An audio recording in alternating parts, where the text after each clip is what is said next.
Hi friends, welcome to my channel Mutual Funds in Telugu by Bonigala Solomon. My name is Bonigala Solomon. I am AMFI registered mutual fund distributor. My number is 8790492910. Friends, మీకు ఏమన్నా mutual funds మీద doubts ఉంటే నాకు SMS చేయండి, లేదా WhatsApp చేయండి, లేదా call చేయండి, లేదా కామెంట్లో పోస్ట్ పెట్టండి. ఫ్రెండ్స్, నా ఛానల్ మీకు నచ్చితే సబ్స్క్రైబ్ చేయండి, సబ్జెక్ట్ మీకు నచ్చితే షేర్ చేయండి. ఫ్రెండ్స్, ఇంతకుముందు మనం mutual funds, what is mutual funds awareness 1, types of mutual funds awareness 2, equity అంటే ఏంటి, ఈక్విటీ మ్యూచువల్ ఫండ్ ఏంటి అంటే ఏమిటి, అవేర్నెస్ 3లో చూసాం. ఫ్రెండ్స్, ఈరోజు మనం అవేర్నెస్ 4లో మ్యూచువల్ ఫండ్స్లో మనం ఎలా పే చేయవచ్చు, పేమెంట్ ఆప్షన్స్ ఏంటి తెలుసుకుందాం. ఫ్రెండ్స్, మనం మ్యూచువల్ ఫండ్స్లో 2 రకాలుగా పే చేయొచ్చు. One is SIP, another one is lump sum. SIP అంటే ఫ్రెండ్స్ సిస్టమాటిక్ ఇన్వెస్ట్మెంట్ ప్లాన్. ఒక క్రమశిక్షణతో ప్రతి నెల లేదా ప్రతి వారం లేదా ప్రతి 3 నెలలకు ఒకసారి కట్టే పద్ధతిని మనం సిప్ అంటాం. జనరల్గా ఎక్కువ ప్రాచుర్యం పొందింది ఏంటంటే ఫ్రెండ్స్, ప్రతి నెల ఒక క్రమశిక్షణతో కట్టే పద్ధతిని సిస్టమాటిక్ ఇన్వెస్ట్మెంట్ ప్లాన్. సిప్ అంటే మ్యూచువల్ ఫండ్స్లో అదొక పేమెంట్ మెథడ్. లంసమ్ అంటే ఏంటంటే ఫ్రెండ్స్, ఒకటేసారి మనం పే చేస్తాం, దాన్ని లంసమ్ అంటాం. అయితే మ్యూచువల్ ఫండ్స్లో మనకు లంసమ్ మినిమం వచ్చి ఏ మ్యూచువల్ ఫండ్ సంస్థలో అయినా కానీ 5,000 రూపాయల నుంచి మనకి స్టార్ట్ అవుతుంది. ఫ్రెండ్స్, సిప్ మాత్రం కొన్ని సంస్థల్లో 100 రూపాయల నుంచి కూడా స్టార్ట్ అవుతున్నాయి, కొన్ని సంస్థల్లో 500 నుంచి స్టార్ట్ అవుతున్నాయి. ఫ్రెండ్స్, మినిమం 500 నుంచి మనకి స్టార్ట్ అవుతుంది. ఫ్రెండ్స్, సిప్లో మనకి అడ్వాంటేజ్ ఏంటి మనం తెలుసుకుందాం. ఫ్రెండ్స్, మనకి సిప్లో ప్రధానంగా సిస్టమాటిక్ ఇన్వెస్ట్మెంట్ ప్లాన్లో 4 అడ్వాంటేజ్లు ఉన్నాయి. ఫ్రెండ్స్, ఒకటి ఏంటంటే ప్రొఫెషనల్ మేనేజ్మెంట్. ప్రొఫెషనల్ మేనేజ్మెంట్ అంటే ఏంటంటే ఫ్రెండ్స్, ఇప్పుడు ఈక్విటీ అంటే ఏంటి, మనకి షేర్లు అని మనం తెలుసుకున్నాం. ఫ్రెండ్స్, ఈక్విటీ అంటే షేర్లు కానీ స్టాక్స్ కానీ. మనమే ఈక్విటీస్లో ఇన్వెస్ట్ చేయాలంటే మనకి నాలెడ్జ్ ఉండాలి. నాలెడ్జ్ లేకపోతే ఏ కంపెనీలో షేర్ కొనాలి, ఎప్పుడు అమ్మాలి, ఏ కంపెనీలో లాభాలు బాగా వస్తాయో మనకి నాలెడ్జ్ ఉంటే మనం డైరెక్ట్గా ఈక్విటీ మనమే ఇన్వెస్ట్ చేయొచ్చు. ఫ్రెండ్స్, మనకు నాలెడ్జ్ లేకపోతే మనం మ్యూచువల్ ఫండ్ సంస్థలను ఆశ్రయిస్తామని మనం తెలుసుకున్నాం. మ్యూచువల్ ఫండ్ సంస్థలను ఆశ్రయించినప్పుడు మ్యూచువల్ ఫండ్ సంస్థలు ఏం చేస్తాయంటే ఫ్రెండ్స్, మన కోసం, మన స్కీమ్ కోసం ఒక ఫండ్ మేనేజర్ని వాళ్ళు అపాయింట్ చేస్తారు.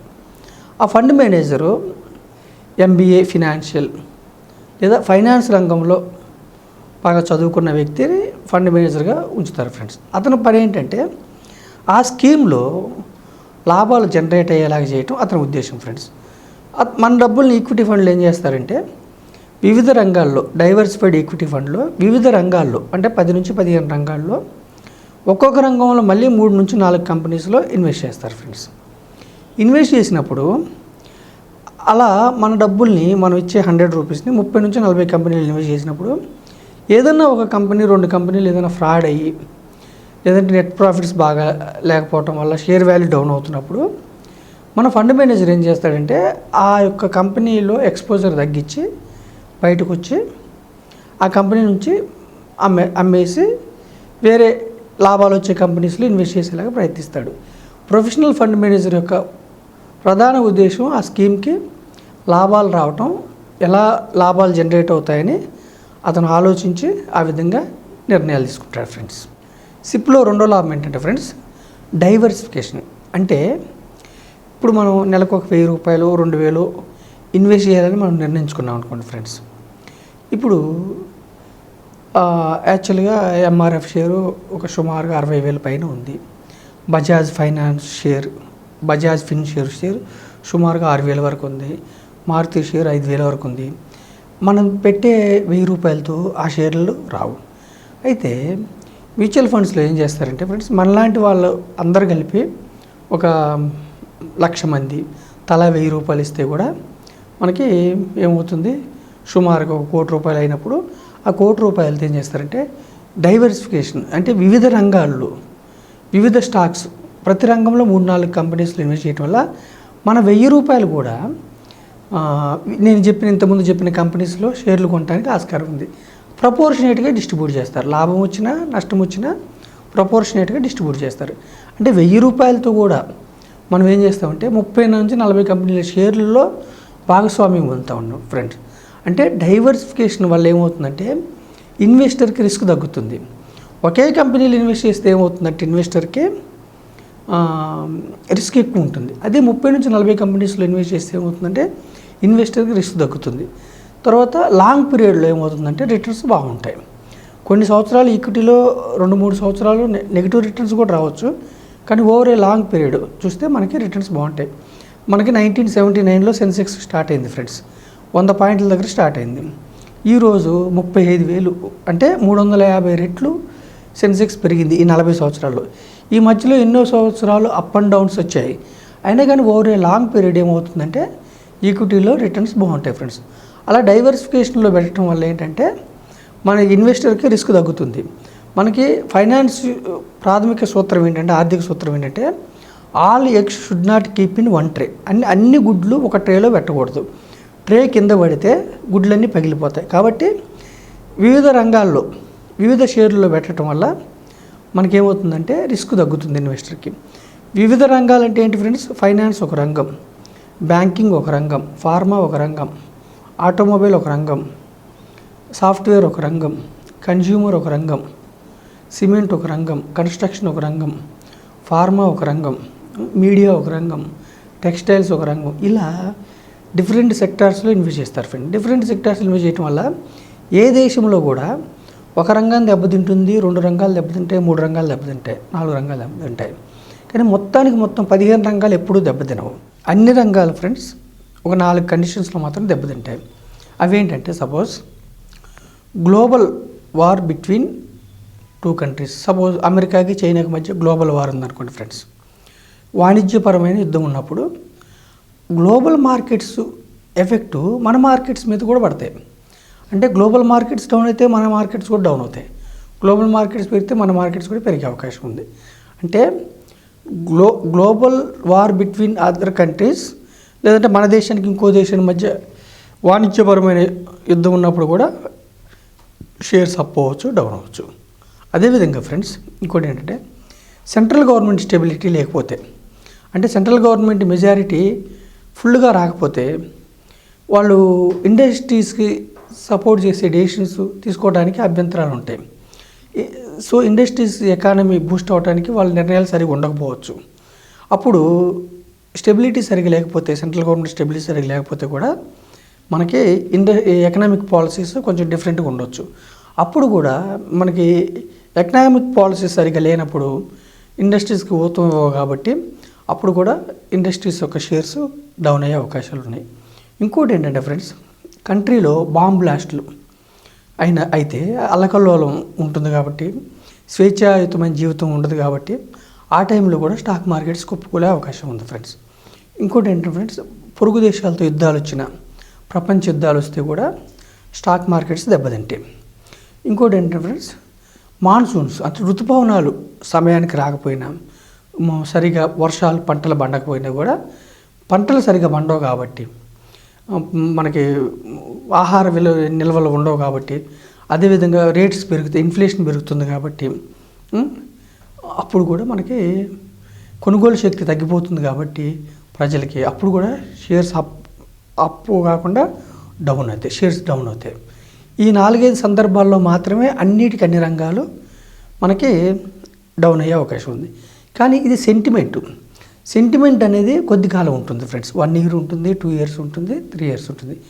ఓవర్ ఏ లాంగ్ పీరియడ్లో ఏమవుతుందంటే కంపెనీ యొక్క షేర్ వాల్యూ ఎప్పుడు కంపెనీ యొక్క నెట్ ప్రాఫిట్ మీద ఆధారపడి ఉంటుంది. అంటే కంపెనీకి నెట్ ప్రాఫిట్స్ బాగా వస్తే షేర్ పెరుగుతూ ఉంటుంది, కంపెనీకి నెట్ ప్రాఫిట్స్ తగ్గితే షేర్ తగ్గుతూ ఉంటుంది. కాబట్టి professional management is one advantage in SIP. Second advantage ఏంటంటే డైవర్సిఫికేషన్. వివిధ రంగాలు మనం ఇచ్చే చిన్న మొత్తం 1000 రూపాయలు కూడా 15 సెక్టార్స్ 30-40 కంపెనీస్లో ఇన్వెస్ట్ చేస్తారు కాబట్టి మనకి రిస్క్ తగ్గుతుంది. మూడోది ఏంటంటే ఫ్రెండ్స్, సిప్ అంటే సిస్టమేటిక్ ఇన్వెస్ట్మెంట్ ప్లాన్. ఇప్పుడు సిప్లో ఫ్రెండ్స్ మనం నెలకు 1000 రూపాయలు కొడుతున్నాం అనుకోండి ఫ్రెండ్స్. ఇప్పుడు ఒక యూనిట్ వచ్చి 10 రూపాయలు అనుకోండి ఫ్రెండ్స్. ఒక యూనిట్ 10 రూపాయలు అనుకోండి. 1000 రూపాయలు డివైడెడ్ బై 10 అంటే మన డబ్బుల్ని మ్యూచువల్ ఫండ్స్లో యూనిట్స్ రూపేణా మారుస్తారు. డైరెక్ట్గా ఈక్విటీలోనేమో షేర్స్ రూపేణా ఉంటాయి. మనం డబ్బులతో షేర్స్ కొనుక్కుంటాం. ఇక్కడ ఏమంటే యూనిట్స్, షేర్స్ అన్నీ స్కీమ్ పేరు మీద ఉంటాయి, మనకి యూనిట్స్గా కన్వర్ట్ చేస్తారు ఫ్రెండ్స్. సపోజ్ మనం 1000 రూపాయలు కట్టినప్పుడు 10 రూపాయలు ఒక యూనిట్, అంటే స్టార్టింగ్లో కింద మనం మ్యూచువల్ ఫండ్స్ జాయిన్ అయితే ఒక యూనిట్ వచ్చి 10 రూపాయలు. సో 1000 రూపాయలు కడితే 1000 డివైడెడ్ బై 10 వేస్తే మనకి 100 యూనిట్స్ వస్తాయి ఫ్రెండ్స్. అయితే సెకండ్ మంత్ కూడా మనం ఇన్వెస్ట్ చేసినప్పుడు 1000 రూపాయలు ఇన్వెస్ట్ చేస్తే సెన్సెక్స్ అంటే 30 కంపెనీలు, సెన్సెక్స్ పెరిగినప్పుడు మనం పెట్టిన స్టాక్స్ కూడా పెరిగితే ఆ యొక్క ఎన్ఏవి అంటే నెట్ అసెట్ వాల్యూ 10 రూపాయల దగ్గర కొన్న యూనిట్ సపోజ్ 20 రూపాయలు అయిందనుకోండి ఫ్రెండ్స్, 1000 డివైడెడ్ బై 20 అంటే మనకి ఎంత వస్తాయంటే 50 యూనిట్స్ వస్తాయి ఫ్రెండ్స్. అలాగే అంటే 2 నెలలు కలిపి మనకి 150 యూనిట్స్ వచ్చినాయి. 150 యూనిట్స్ ఇంటూ 20 అంటే మనకి మన ఫండ్ 3000 అవుతుంది. అంటే మనం కట్టింది 2000, కానీ మార్కెట్ పెరగటం వల్ల 3000 అవుతుంది. సపోజ్ మార్కెట్ తగ్గింది అనుకోండి ఫ్రెండ్స్, థర్డ్ మంత్లో మార్కెట్ తగ్గింది, నేను 1000 రూపాయలు కట్టాను. మార్కెట్ సపోజ్ స్టాక్ మార్కెట్ కుప్పకూలి నా యొక్క ఎన్ఏవి నెట్ అసెట్ వాల్యూ 5 రూపీస్కి వచ్చింది అనుకోండి ఫ్రెండ్. ఇదంతా ఉదాహరణకి మీకు అర్థం అవటం చెప్తున్నాను. అప్పుడు మార్కెట్ తగ్గినప్పుడు నేను బయ్యర్ని, నాకు లాభం ఎలా లాభం అంటే ఫ్రెండ్స్ 1000 రూపాయలు నేను కట్టేది సేమ్ డివైడెడ్ బై 5 ఎన్ఏవి, అప్పుడు నాకు ఏమవుతుందంటే 200 యూనిట్స్ వస్తాయి. నేను బయ్యర్ని, నాకు అన్ని 30-40 కంపెనీల షేర్లు తక్కువ రేట్స్కి నాకు వస్తున్నాయి. సో నాకు 200 యూనిట్స్ వస్తున్నాయి. అంటే నాకు ఫస్ట్ 2 మంత్స్ 150 యూనిట్స్ వస్తే థర్డ్ మంత్లో ఒకటేసారి 200 యూనిట్లు వచ్చాయి. అంటే నాకు మొత్తం 350 యూనిట్స్ వచ్చినాయి. యూనిట్స్ అనేది మన ఆస్తి ఫ్రెండ్స్. ఒక్కసారి మన అకౌంట్లోకి వచ్చిన యూనిట్స్ ఎప్పటికీ డౌన్ కావు, మనం అమ్మే వరకు డౌన్ కావు. అంటే మొదటి 2 నెలల్లో వచ్చింది 150 యూనిట్సే, కానీ 3వ నెలలో వచ్చింది నాకు 200 యూనిట్స్. అంటే మొత్తం మీద నాకు 350 యూనిట్స్ వచ్చినాయి.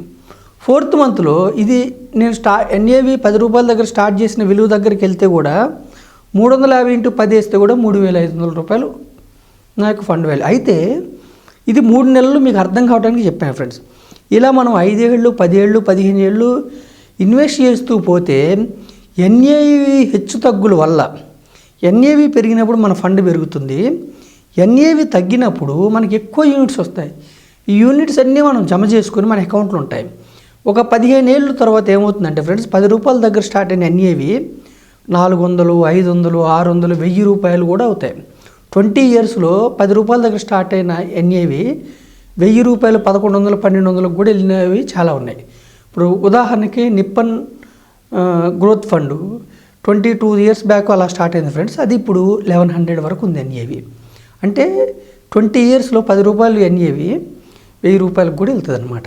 500, 600, 700, 800 అలా అయినప్పుడు సపోజ్ ఒక 15-20 ఏళ్ళలో ఎన్ఏవి 1000 రూపాయలు అయిందనుకోండి ఫ్రెండ్స్, నా దగ్గర ఒక యూనిట్ ఉంటే నా ఫండ్ 1000 రూపాయలే. నా దగ్గర 10 యూనిట్లు ఉంటే నా ఫండ్ 10,000. నా దగ్గర 100 యూనిట్స్ ఉంటే నా ఫండ్ 1,00,000 రూపాయలు. సపోజ్ నా దగ్గర 1000 యూనిట్స్ ఉన్నాయి అనుకోండి ఫ్రెండ్స్, నా 1000 యూనిట్స్ ఇంటూ ఎన్ఏవి 1000 రూపాయలు అంటే నా దగ్గర ఫండ్ 10 లక్షలు.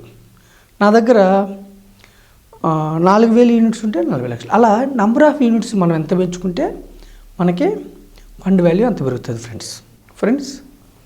సిప్లో 4వ లాభం ఏంటంటే పవర్ ఆఫ్ కాంపౌండింగ్, అంటే చక్రవడ్డీ. Power of compounding is the 8th wonder of the world. Albert Einstein గారు చెప్పింది ఏంటంటే పవర్ ఆఫ్ కాంపౌండింగ్ 8వ వింత ప్రపంచంలో. ఎలా అంటే ఫ్రెండ్స్, మీకు చిన్న ఎగ్జాంపుల్తో ఎక్స్ప్లెయిన్ చేస్తాను. మీరు ఎంత చిన్న మొత్తం ఇన్వెస్ట్ చేస్తున్నారన్నది ముఖ్యం కాదు, ఎంత లాంగ్ టర్మ్ ఉన్నారన్నది ముఖ్యం. పవర్ ఆఫ్ కాంపౌండింగ్ ఎఫెక్ట్ కావాలంటే invest at early age but stay for long term. ఎలా అంటే ఫ్రెండ్స్, ఒక ఎగ్జాంపుల్ చూద్దాం మనం. ఇప్పుడు సపోజ్ ఏ అనే వ్యక్తి మంత్లీ 2000 స్టార్ట్ చేశాడు. ఆయన ఏజ్ 25 ఇయర్స్, నెలకి 2000 రూపాయలు ఇన్వెస్ట్మెంట్ స్టార్ట్ చేశాడు. టర్మ్ వచ్చి 25 ఇయర్స్ తీసుకున్నాడు ఫ్రెండ్స్, 25 సంవత్సరాలు టర్మ్ తీసుకున్నాడు. అయితే రిటర్న్స్ ఎజ్యూమ్ 15% ఎజ్యూమ్, అది 12 రావచ్చు, 13 రావచ్చు, 14 రావచ్చు, 15 ఎక్కువ కూడా రావచ్చు ఫ్రెండ్స్. 15 ఎజ్యూమ్ చేసుకుందాం. కానీ mutual funds are subject to market risk. But మనం 15% అజ్యూమ్ చేస్తే అతని ఇన్వెస్ట్మెంటు 25 ఇయర్స్లో ఫ్రెండ్స్ అతను 6 lakhs ఇన్వెస్ట్ చేస్తాడు. కానీ 15% రిటర్న్స్తో అతనికి ఎంత వస్తుందంటే 55 lakhs వస్తుంది ఫ్రెండ్స్. ఓకేనా ఫ్రెండ్స్, 25 ఇయర్స్లో అతను 6 lakhs ఇన్వెస్ట్ చేస్తాడు, కానీ అతనికి వచ్చేది 55 lakhs. ఫ్రెండ్స్ అదే ఏ అనే వ్యక్తి 2000 per month, term 30 years, returns assume 15%. అప్పుడు అతని ఇన్వెస్ట్మెంట్ ఎంత అంటే ఫ్రెండ్స్ ఒక 5 ఏళ్ళు పెంచితే ఇంకొక 1,20,000 ఎక్స్ట్రా ఇన్వెస్ట్ చేస్తాడు. అంటే 7,20,000 అతను ఇన్వెస్ట్ చేస్తాడు, కానీ అతనికి 1,12 lakhs వస్తుంది ఫ్రెండ్స్. అంటే 25 years అప్పుడు స్టార్ట్ చేసి 30 years అంటే అతనికి 55 years వచ్చే వరకు ఇన్వెస్ట్ చేస్తే రిటైర్మెంట్ ఫండ్ లాగా నెలకు 2,000తోనే 7 lakhs ఇన్వెస్ట్ చేస్తే 1,12 లక్షల రూపాయలు వస్తుంది friends. This is because power of compounding. ఇంకొక ఎగ్జాంపుల్ చూద్దాం ఫ్రెండ్స్. ఇంకొక ఎగ్జాంపుల్ ఏంటి, 2000 బి అనే వ్యక్తి మంత్లీ 2000 కాకుండా 10,000 ఇన్వెస్ట్ చేస్తున్నాడు. 5 రెట్లు ఎక్కువ ఇన్వెస్ట్ చేస్తున్నాడు. అతను 35 years అప్పుడు ఇన్వెస్ట్ చేస్తున్నాడు. అయితే టర్మ్ వచ్చి 10 years తీసుకున్నాడు. తీసుకుంటే assume returns are same 15% friends. అప్పుడు ఏమవుతుందంటే అతని ఇన్వెస్ట్మెంటు 12 lakhs. ఏ అనే వ్యక్తి 25 yearsకి 6 lakhs ఇన్వెస్ట్ చేస్తే ఇతను 12 lakhs డబుల్ ఇన్వెస్ట్ చేశాడు. కానీ 10 years ఉండటం వల్ల రిటర్న్స్ మాత్రం 26 lakhs వస్తాయి. అంటే ఎంత తక్కువ ఇన్వెస్ట్ చేశారన్నది కాదు ఫ్రెండ్స్, ఎంత లాంగ్ టర్మ్ ఉన్నారన్న దాని మీద మీకు రిటర్న్స్ ఆధారపడి ఉంటాయి. ఓకేనా ఫ్రెండ్స్. ఇంకొక ఎగ్జాంపుల్ ఏంటంటే ఫ్రెండ్స్, సపోజ్ ఏ అనే వ్యక్తి 5 yearsకి ఇన్వెస్ట్ చేశాడు. 5,000 per month 5 years ఇన్వెస్ట్ చేశాడు. Assume 15% returns. అప్పుడు అతను 5 yearsలో 3 lakhs ఇన్వెస్ట్ చేస్తాడు ఫ్రెండ్స్. 15% రిటర్న్స్ అంటే అరౌండ్ అతనికి 4,30,000 వరకు వస్తాయి ఫ్రెండ్స్. అలా ఎవ్రీ 5 yearsకి అతను ఇన్వెస్ట్ చేస్తూ ఎవ్రీ 5 yearsకి వెనక్కి తీసుకుంటే 4 సార్లు 3 లక్షలు ఇన్వెస్ట్ చేశాడు, 4,30,000 వస్తాయి. అలా 20 yearsలో అతను 12 lakhs ఇన్వెస్ట్ చేస్తాడు, కానీ అతనికి వచ్చేది సుమారుగా ఒక 18 లక్షలు వస్తాయి ఫ్రెండ్స్. అంటే ఒక 6 లక్షల అప్రిసియేషను. ఎందుకు? ప్రతి 5 ఏళ్ళకి అతను పెట్టిన అమౌంట్ని వెనక్కి తీసుకుంటున్నాడు. అంటే పవర్ ఆఫ్ కాంపౌండింగ్ అవ్వకముందే వెనక్కి తీసుకోవడం వల్ల అతను 12 లక్షలు ఇన్వెస్ట్ చేశాడు, కానీ అతనికి వచ్చేది 18 లక్షలు, 6 లక్షలు ఎక్స్ట్రా. బి అనే వ్యక్తి 5,000 ఇన్వెస్ట్ చేస్తున్నాడు, కానీ ప్రతి 5 ఏళ్ళకి వెనక్కి తీసుకోవట్లేదు. 20 years అలాగే రెగ్యులర్గా కడుతూ ఉన్నాడు. అజ్యూమ్ 15% రిటర్న్స్ వస్తున్నాయని అజ్యూమ్ చేయండి. అప్పుడు అతను 12 lakhs ఇన్వెస్ట్ చేస్తాడు ఫ్రెండ్స్, కానీ 66 lakhs వస్తాయి. This is because power of compounding. So ఎంత ఎక్కువ మొత్తం ఇన్వెస్ట్ చేస్తారని కాదు ఫ్రెండ్స్, ఎంత చిన్న మొత్తం ఇన్వెస్ట్ చేసినా కానీ లాంగ్ టర్మ్ ఉండటం వల్ల పవర్ ఆఫ్ కాంపౌండింగ్ మ్యూచువల్ ఫండ్స్లో మ్యూచువల్ ఫండ్ రిటర్న్స్ను మనకి పవర్ ఆఫ్ చక్రవడ్డీ ద్వారా కొలుస్తారు ఫ్రెండ్స్. అదే 5% కావచ్చు, 8% కావచ్చు, 10% కావచ్చు. CAGR returns. సిఏజిఆర్ అంటే కాంపౌండ్ యాన్యువల్ గ్రోత్ రిటర్న్స్. దానివల్ల ఏమవుతుందంటే ఫ్రెండ్స్ మీకు వెల్త్ క్రియేట్ అవుతుంది లాంగ్ పీరియడ్లో. ఫండ్ వాల్యూ ఎలా లెక్కిస్తారంటే friends, number of units into NAV, net asset value. మీ అకౌంట్లో ఎన్ని నంబర్ ఆఫ్ యూనిట్స్ అక్యుములేట్ అవుతాయో ఆ యూనిట్స్ ఇంటూ ఆ రోజు ఆ యొక్క 10 రూపాయలు మ్యూచువల్ ఫండ్లో బిగినింగ్లో 10 రూపాయలు ఉన్న నెట్ అసెట్ వాల్యూ మీరు డబ్బులు తీసుకునే రోజుకి ఎంత ఉంటే ఆ NAV into number of units is called your fund value friends. So number of units accumulate అవ్వాలంటే సిప్ నెల నెల కట్టడం వల్ల నంబర్ ఆఫ్ యూనిట్స్ మీకు అక్యుములేట్ అవుతాయి. దానివల్ల మీకు ఫండ్ వాల్యూ పెరుగుతుంది. సో సిప్లో మనకు లాభాలు ఏముంటాయంటే ఫ్రెండ్స్, ప్రొఫెషనల్ మేనేజ్మెంట్, తర్వాత వచ్చి డైవర్సిఫికేషన్. మూడోది ఏంటంటే నెల నెల కట్టడం వల్ల నెగిటివ్ మార్కెట్స్లో మీకు ఎక్కువ యూనిట్స్ రావటం వల్ల యూనిట్స్ అక్యుములేట్ అవుతాయి. మీరు బయ్యర్ కాబట్టి మీకు ఎక్కువ యూనిట్స్ అక్యుములేట్ అవటం వల్ల మీకు ఫండ్ క్రియేట్ అవుతుంది. ఫోర్త్ వన్ ఏంటంటే పవర్ ఆఫ్ కాంపౌండింగ్. యూనిట్స్ ఎక్కువ అక్యుములేట్ అవ్వడానికి ఒకటే ఎగ్జాంపుల్ ఫ్రెండ్స్. సపోజ్ ఈ టేబుల్ ఉంది ఫ్రెండ్స్, ఈ టేబుల్ 500. నేను ఫస్ట్ మంత్ 1000 రూపాయలు కడితే నాకు 2 టేబుల్స్ వస్తాయి. సపోజ్ ఈ టేబుల్ 100 రూపీస్ రేట్ వెళ్ళింది అనుకోండి ఫ్రెండ్స్, నాకు 5 టేబుల్స్ వస్తాయి. ఈ టేబుల్స్ అన్ని నేను జమ చేసుకొని ఒక 15 years తర్వాత ఈ 500 ఉన్న టేబుల్ని సపోజ్ 5000కి వెళ్ళినప్పుడు నేను అమ్ముకున్నాను అనుకోండి, నెంబర్ ఆఫ్ టేబుల్స్ నా దగ్గర ఎక్కువ ఉన్నాయి కాబట్టి నాకు వెల్త్ క్రియేట్ అవుతుంది. అదేవిధంగా మ్యూచువల్ ఫండ్స్లో టేబుల్స్ బదులు మనం యూనిట్స్ జమ చేసుకుని ఓవర్ ఏ పీరియడ్ ఆఫ్ టైంలో మనం అమ్ముకోవటం వల్ల వెల్త్ క్రియేట్ అవుతుంది ఫ్రెండ్స్. ఈ 4 ప్రయోజనాలు మనకి సిప్లో ఉంటాయి. లంసమ్ కంటే కూడా సిప్లో ఏంటంటే మనకి నెగిటివ్ మార్కెట్స్లో మేలు జరుగుతుంది ఫ్రెండ్స్.